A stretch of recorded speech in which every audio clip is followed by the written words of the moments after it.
the 10%. For those who do not know what I'm talking about, is this.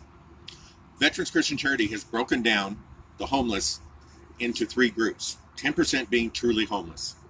Now, those truly homeless are folks who have gotten homeless due to some kind of life circumstance, one or more events like a divorce or a death of a partner, loss of a job, or rent got too high. These folks take care of their kids, they take care of themselves, they take care of their credit, and they're usually not on the streets long. They get good support services, and that's what places like Sidewalk are for. And they do a good job at rapid rehousing. And that's what helps these folks get off the streets. Now, they're usually not on the streets for more than a year. And that's unless, and yes, unless, they fall through the cracks and don't get the support they need. Then they become part of the 80%. 80% of the homeless are the addicts, the mentally challenged, the active criminal element, the lost and disenfranchised. The Thurston County 2018 Homeless Consensus reports that 12% of the homeless are addicts.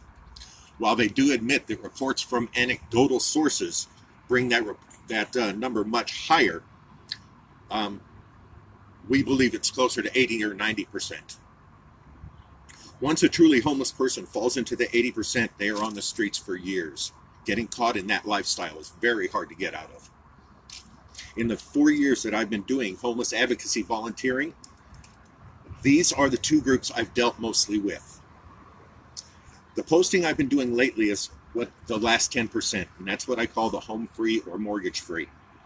These are the folks that live in Thurston County that for one reason or another have chosen to live in a car, truck, van, or RV. In my case, it's a number of reasons. One, I'm on a fixed income, and there is nothing in this community that I can rent that would allow me to live if I rented it. I could rent an apartment, but I couldn't afford furniture. I couldn't afford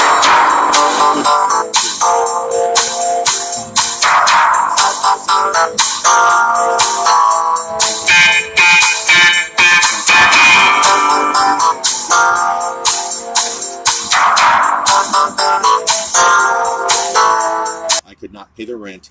I would not have electricity or food or transportation. As a home free, I live in a 20-foot travel trailer.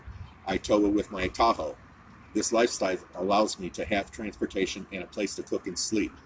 I met a homeless vet who brings in as much as I do, and he lives in a tent in the woods, and he rides the bus everywhere, including Tacoma, and Seattle.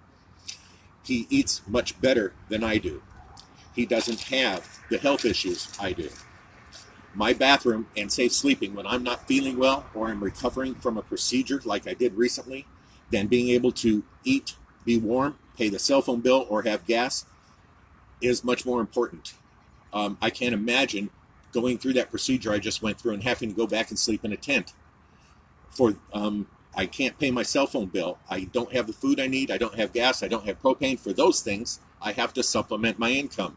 And I do that by selling things that I buy or selling things that are donated to me. Of course, my girlfriend, Vicki, who's right there holding the camera, she helps as much as she possibly can. The Thurston County 2018 Homeless Consensus reports that 146 people live in cars and trucks and RVs. I also take exception with that number. For my cynics who are out there shaking their heads right now, this is why I take exception with that number. I live in my RV. I have folks I personally know that also live in RVs, and we've never been counted.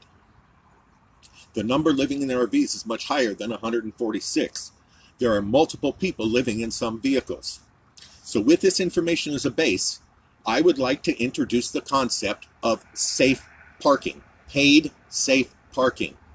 RVs are expensive. RV parks, are expensive, as much as $600 a month. The RV, for this monthly rent, the RVer gets background check, credit check for monthly, not nightly, for monthly. They also get services like electricity, water, basic cable, trash, security, sewer, and on-site laundry.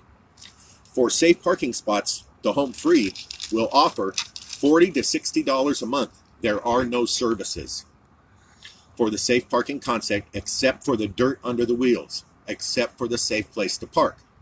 The vehicle parking must not camp outside of the vehicle.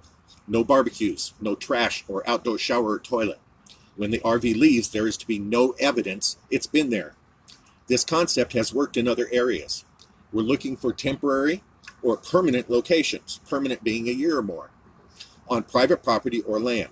This concept works well on empty store parking lots, as the RVs can be monitored for compliance. This means all RVs in the safe parking program must be fully functional, licensed, and insured. Tow vehicles must also be well maintained, insured, and licensed. Repair work will, in most cases, not be allowed at the safe parking space. There are many details to be worked out at an individual basis. For instance, with written permission, the RVer could use a barbecue if the landlord said it was okay and gave them written permission to do so. I make this video after talking with over 3 dozen folks living as I do, after talking with city police and sheriffs, after talking with Dave Schneider, Lacey City Attorney, after talking with lawyers and doing online research into the laws. Folks, this is an inventive solution that can be expanded on for everyone's safety and comfort. The people that will apply for safe parking are not addicts. They may have barriers to housing and employment. For the most part, they are quiet. Some work. Most just want to be able to go to work or to the doctor and know that their vehicle and the place they sleep will still be there when they get back. That's called stability. They want no more banging on the door with angry people screaming at them to leave. When I get that knock on the door, I prefer the police. They're much politer. They knock on the door much softer, and they ask, they don't scream at me. Nobody appreciates being screamed at. Okay, so that's the concept of safe parking. The last thing I want to talk about is background issues. Most of you know I have background issues, and I'm saying it flat out. I've got background issues that are barriers to housing and employment. But how long are you convicted? Are you convicted once? Are you convicted for life? I know some crimes are more heinous than others, but when someone's been clean and sober and done nothing but good works for 5 years or more, can we assume that they've changed? I hope so. That's what a good Christian community does. All right, folks, that's all I've got. If you want to comment, comment. If you want to ask questions, ask questions. If you want to talk, talk. If you've got safe parking place, please let me know. God bless. Bye-bye.